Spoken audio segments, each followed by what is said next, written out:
పితా పుత్ర పవిత్రాత్మ నామమున ఆమెన్.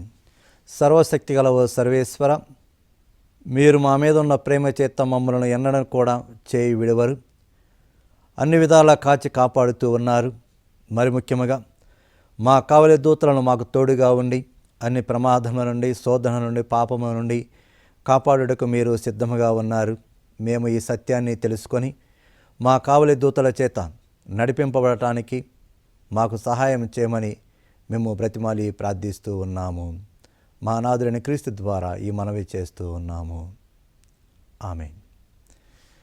క్రీస్తునాథుని యందు మిక్కిలి ప్రియమైనటువంటి సహోదరి సహోదరులారా, దివ్యవాణి టీవీ ప్రేక్షకులారా, మరొకసారి మీ అందరినీ కూడా విశ్వాస వీరులు ధ్యానాంశానికి ఆహ్వానిస్తూ ఉన్నాను.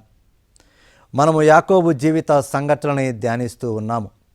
ఈ యాకోబు జీవితం నందు దేవుడు ఎలా పనిచేస్తూ ఉన్నాడు, తనను తాను ఎలా తెలియచేసుకొని ఆయన నడిపించి తీర్చిదిద్దుతూ ఉన్నాడో మనము తెలుసుకుంటూ ఉన్నాం. యాకోబు తన మామ లాబాను నుండి పారిపోయి ఆ తర్వాత దేవుని యొక్క అనుగ్రహం చేత లాబానుతోనే సంధి చేసుకొని ముందుకు సాగిపోతూ ఉన్నట్లు మనము గత వారం నుండి కూడా ధ్యానిస్తూ ఉన్నాం. ఈ వారం మనం ఆదికాండం 32వ అధ్యాయము 1 నుండి 12 వచనాలని ధ్యానించబోతూ ఉన్నాం. ఈ వచనాలలో యాకోబు దేవదూతలను కలుసుకోవటము, ప్రార్థన చేయటము మనము చూస్తూ ఉన్నాం. యాకోబు తన మామ లాబాను నుండి తప్పించుకొని ముందుకు సాగిపోతూ ఉంటే అతడికి ఇంకొక ప్రమాదము పొంచి ఉంది. మనం అంటూ ఉంటాం, పెనమద నుండి పొయ్యిలో పడ్డాడు అని. లాబాను నుండి అయితే తప్పించుకున్నాడు, కానీ ప్రమాదానికి ఎదురుపోతూ ఉన్నాడు. ఆ ప్రమాదమే అతని అన్న ఏశావు. ఆదికాండము 27వ అధ్యాయము 42వ వచనంలో మనము చదువుతూ ఉన్నాం. ఏశావు యాకోబును చంపాలనే తలంపుతో తనను తాను ఓదార్చుకుంటాడని దేవుని వాక్కులో మనము చదువుతూ ఉన్నాం. ఈ ఏశావును ఆయన ఎదుర్కొనబోతూ ఉన్నాడు. ఇటువంటి సమయంలోనే దేవుడు యాకోబుకి దేవదూతలని సహాయంగా పంపిస్తూ ఉన్నాడని మనము చదువుతూ ఉన్నాం. ఆదికాండము 32వ అధ్యాయము 1-2 వచనాల్లో ఇది మనము చదువుతూ ఉన్నాం. అంతటా యాకోబు ప్రయాణము సాగించుచుండగా త్రోవలో దేవదూతలు అతనికి ఎదురు వచ్చిరి. ప్రియమైనటువంటి సహోదరి సహోదరులారా, యాకోబు ఒక శకము నుండి ఇంకొక శకంలోనికి అడుగు పెడుతూ ఉన్నాడు. ఒక నూతన శకంలోకి అడుగు పెడుతూ ఉన్నాడు. 20 సంవత్సరంలో పాటు యాకోబు పద్దనారాములో లాబాను వద్ద జీతగాడుగా పనిచేసి ఉన్నాడు. కానీ తరువాత ఆయన యాకోబు 2 కుమార్తెను వివాహమాడి ఉన్నాడు. వారి ద్వారా సంతానాన్ని పొంది ఉన్నాడు. దైవానుగ్రహము చేత సిరి సంపదలను కూడా పొంది తన దేశమైనటువంటి కనాను దేశానికి బయలుదేరి ఉన్నాడు. ఇటువంటి సమయంలోనే యాకోబుకి ఈ దేవదూతల అనుభవము ఎదురైనది. ఇటువంటిదే యేసు ప్రభు జీవితంలో కూడా మనము గమనిస్తూ ఉన్నాం.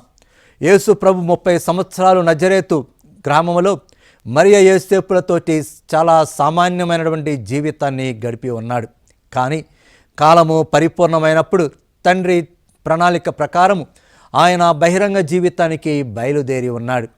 బాప్తిస్మ యోహాను వద్ద బాప్తిస్వం పొంది ఉన్నాడు.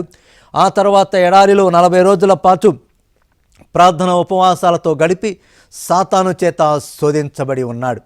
సాతాను శోధన అయిపోయిన తర్వాత దేవదూతలు వచ్చి ఆయనకు సేవ చేశారు అని మనము దేవుని వాక్కులో చదువుతూ ఉన్నాం.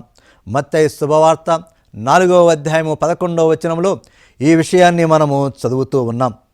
ఇక్కడ యాకోబు, యేసు ప్రభు నూతన ఇజ్రాయేలు, ఈ ఇరువురు కూడా తమ యొక్క జీవితంలో ఒక నూతన శకాన్ని, నూతన యుగాన్ని ప్రారంభించబోతూ ఉన్నారు.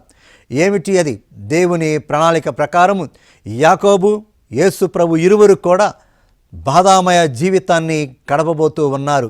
అటువంటి సమయంలో దేవుడు వారికి అభయమిస్తూ ఉన్నాడు. వారికి తన యొక్క దూతలని ఆదరువుగా కాపలగా ఉంచుతూ ఉన్నాను అని దేవుడు వారికి అభయమిచ్చి ఉన్నాడు. ఇదే మనము కూడా తెలుసుకోవాలి. దేవుడు మనము కష్టాలలో, సమస్యల్లో, బాధల్లో, మరి ముఖ్యంగా ప్రమాదాల్లో ఉన్నప్పుడు ఎప్పుడు కూడా మనల్ని ఒంటరిగా విడిచిపెట్టడు. ఆయన తన యొక్క దూతలని మనకి తోడుగా పంపిస్తూ ఉన్నాడు. యేసు ప్రభు జీవితంలో మరొకసారి కూడా ఈ విషయాన్ని గమనిస్తూ ఉన్నాం. వెలివేతు తోచులో ఆయన ఆవేదన పడుతూ ప్రభువుని ప్రార్థించినప్పుడు ఆయన యొక్క రక్తము చెమటగా కాచినది. ఆ తరువాత ఒక దూత వచ్చి ఆయనను ఓదార్చాడు అని లూకా శుభవార్త 22వ అధ్యాయము 43వ వచనంలో మనము చదువుతూ ఉన్నాం. అంతేకాదు ప్రియమైనటువంటి సహోదరి సహోదరులారా, శ్రీసభ తొలి దినాలలో కూడా దేవుడు తన యొక్క దూతలను పంపించి తన అపోస్తలుని కాపాడి ఉన్నాడని కూడా దేవుని వాక్కులో మనము చదువుతూ ఉన్నాం. చెరసాలలో వేయబడినటువంటి పేతురు వద్దకు దేవుడు దేవదూతను పంపించి విడుదల చేయించాడని కూడా మనము చదువుతూ ఉన్నాం. అపోస్తల కార్యాల గ్రంథం 12వ అధ్యాయం 7వ వచనం నుండి 10వ వచనం వరకు ఈ విషయాన్ని మనము గమనిస్తూ ఉన్నాం. ప్రేమైనటువంటి సహోదరి సహోదరులారా, మనం అవసరంలో ఆపదలో ఉన్నప్పుడు దేవదూతలను మనల్ని ఎప్పుడు కూడా సందర్శిస్తూ ఉంటారు. ఈ విషయాన్ని మనం ఎప్పుడు కూడా గమనించుకోవాలి. ఇదే విషయాన్ని పునీత జాన్ బోస్కో గారు చక్కగా గ్రహించాడు కాబట్టి ఆయన ఎప్పుడు కూడా తన కావలి దూతకు ప్రార్థన చేస్తూ ఉంటాడు. ప్రభు దేవుడు మనందరికీ కూడా కావలి దూతలను ఇచ్చి ఉన్నాడు. మనందరము ఎప్పుడు కూడా కావలి దూతలకి ప్రార్థన చేస్తూ వారు నడిపించినట్లు నడవటానికి మనము ప్రయత్నించాలి. కీర్తన 34వ కీర్తన 7వ వచనంలో మనము చదువుతూ ఉన్నాం. ప్రభువుకు భయపడు వారి చుట్టూను ఆయన దూత శిబిరము పన్నును, సకల ఆపదల నుండి వారిని కాపాడును. ఒక్కసారి ఆలోచించండి, మన జీవితంలో ఎన్నిసార్లు మనము ప్రమాదముల నుండి ఆపదల నుండి తప్పించుకోలేదు. ఇది ఎలా సాధ్యము అనేది అంటే అది మన కావలి దూతల సహకారంతోనే సాధ్యమైనది అని మనము గ్రహించుకోవాలి. దేవదూత మనతో ఉన్నాడు అని మనకు ఎలా తెలుస్తూ ఉంది అంటే, నీవు దేవునికి భయపడి ఆయన కోరినట్లు నీతి జీవితాన్ని జీవిస్తుంటే దేవదూత నీతో ఉన్నట్లే. నీలో దైవభయం లేకుండా నీతి న్యాయము మంచి జీవితాన్ని జీవించకపోతే దేవదూతలు నీకు సహాయముగా ఉండరు అని కూడా మనము తెలుసుకోవాలి. కీర్తన 91:9 నుండి 12 వచనాల్లో ఇలా చదువుతూ ఉన్నాం. నీవు ప్రభువును నీకు ఆశ్రయనీయునిగా మహోన్నతుని నీకు నివాస సదనముగా చేసుకొంటివి. నీకు ఎట్టి కీడును సంభవింపదు, నీ ఇంటి చెంతకు ఎట్టి అంటు రోగమును రాదు. ప్రభువు నిన్ను తన దూతల అధీనమున ఉంచును, నీవు ఎచ్చడికి వెళ్ళినను వారు నిన్ను కాపాడుచుందురు. ప్రియమైనటువంటి సహోదరి సహోదరులారా, దేవుడు తన యొక్క దూతలని మనకి కాపలాగా పెట్టి ఉన్నాడు. 2వ రాజుల గ్రంథం 6వ అధ్యాయం 15-17 వచనాలలో కూడా ఇదే విషయాన్ని మనము తెలుసుకుంటూ ఉన్నాం. సిరియా సైన్యము ఎలీషా ప్రవక్తను బంధించడానికి వచ్చినప్పుడు అతని సేవకుడు భయపడుతూ ఉంటే ఎలీషా ప్రవక్త ప్రార్థన చేస్తే సేవకునికి దివ్య దృష్టి కలిగినది. ఆ దివ్య దృష్టిలో ఆయన చూసినది ఏమిటి? కొండంతయు అగ్నిరథములతోనూ గుర్రములతోనూ నిండి ఉంటుట చూశాడు. అవన్నీ కూడా ఎలీషా చుట్టూ ఉన్నట్లు కనిపించెను. ప్రియమైనటువంటి సహోదరి సహోదరులారా, సత్యము ఏమిటో తెలుసా? అందరి చుట్టూ దేవదూతలు ఉన్నారు. కేవలము కొంతమంది మాత్రమే తమ చుట్టూ ఉన్న దేవదూతలని చూడగలుగుతారు. అదే ఇక్కడ యాకోబు తనకి సహాయముగా కాపలాగా ఉన్నటువంటి దేవదూతలని చూచేటటువంటి అనుభవాన్ని దేవుడు యాకోబుకి ఇచ్చి ఉన్నాడు. మరి నీవు చూసినా చూడకపోయినా నీవు దేవదూతల చేత పర్యవేష్టించబడుతూ ఉన్నావు. ఇది తెలుసుకోవాలి. అయితే ప్రియమైనటువంటి సహోదరి సహోదరులారా, మనం ఇంకా లోతుగా వెళ్ళినట్లయితే దేవదూతలు తనకు కాపలాగా ఆదరువుగా సహాయముగా ఉండాలని తెలిసినా కానీ యాకోబులో తన అన్న భయం అనేది తొలగలేదు. అందుకు అప్పుడు యాకోబు ఏమి చేసి ఉన్నాడు? 2 విషయాలను యాకోబు చేసి ఉన్నాడు. ఏమిటి అది? మొదటిది, అన్నకు కానుకలని పంపిస్తూ ఉన్నాడు. దేవదూతలు తనకి కాపలాగా ఉండినా కానీ అతను చేయవలసినది ఇంకా ఏదో ఉన్నది. అందుకే దేవుడు పూర్తిగా అతనిలో ఏశావు భయాన్ని తీసివేయలేదు.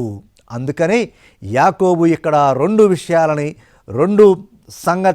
విషయాలను చేసి ఉన్నాడు. మొదటిది, అన్నకు కానుకలని పంపించటం. ప్రియమైనటువంటి సహోదరి సహోదరులారా, ఈ దేవదూతల అనుభవం అనేది యాకోబులో ఒక మార్పును తీసుకొని వచ్చినది. ఏమిటా మార్పు? ఇంతవరకు కూడా ఏదో ఒక విధముగా తనకు కావలసినది పొందుటే నేర్చుకొని చేస్తూ ఉన్నటువంటి యాకోబు మొదటిసారి ఇవ్వటము ప్రారంభించాడు. ఇది దేవదూతల అనుభవము అతనిలో తీసుకొని వచ్చినటువంటి మార్పు. తాను అన్యాయం చేసినటువంటి అన్న ఏసావుకు సంధి చేసుకోవడానికి ప్రయత్నాలు మొదలుపెట్టాడు. ఎందుకంటే మనము ముందుగానే చదువుకొని ఉన్నాము, ఏసావులో యాకోబు ఎడల కోపము పగ ఉన్నది అని, అతన్ని చంపాలని ఆలోచిస్తూ తనను తాను ఓదార్చుకుంటూ ఉన్నాడు అని మనము చదువుకొని ఉన్నాం. ఇక్కడ యేసు ప్రభు పలికినటువంటి వాక్కును కూడా మనము ఒక్కసారి జ్ఞప్తికి తెచ్చుకోవాలి. మత్తయి శుభవార్త 5వ అధ్యాయము 24-25 వచనాల్లో దీనిని చదువుతూ ఉన్నాం. ఏమిటా విషయము? బలిపీఠము సన్నిధికి నీవు కానుకను తీసుకొని వచ్చినప్పుడు అక్కడ నీ సహోదరునికి నీపై మనస్పర్ధ ఉన్నట్టు నీకు స్ఫురించినచో ఆ కానుకను పీఠము చెంతనే వదిలిపెట్టిపోయి మొదట నీ సహోదరునితో సఖ్యపడి తిరిగి వచ్చి నీ కానుకను చెల్లింపము.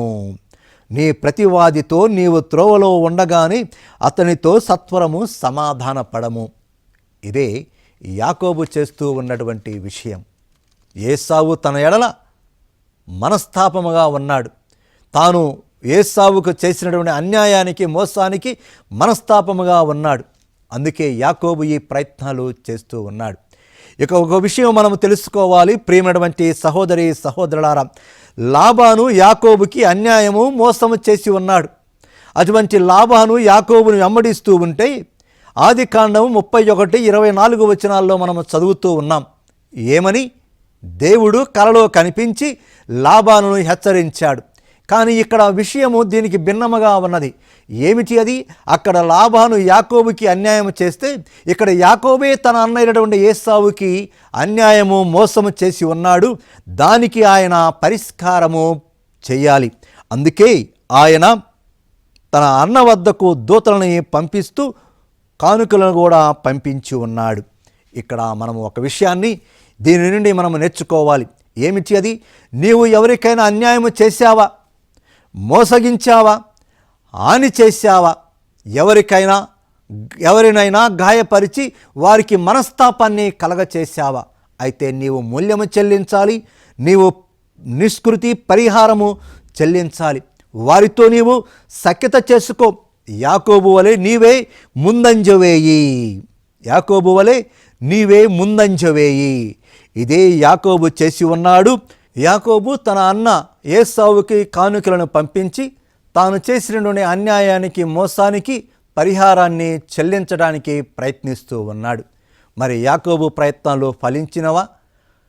దీని తర్వాత యాకోబు ఏమి చేశాడు? ఒక చిన్న విరామము తీసుకొని మరలా వచ్చి దీనిని గురించి లోతుగా ధ్యానించుకుందాము.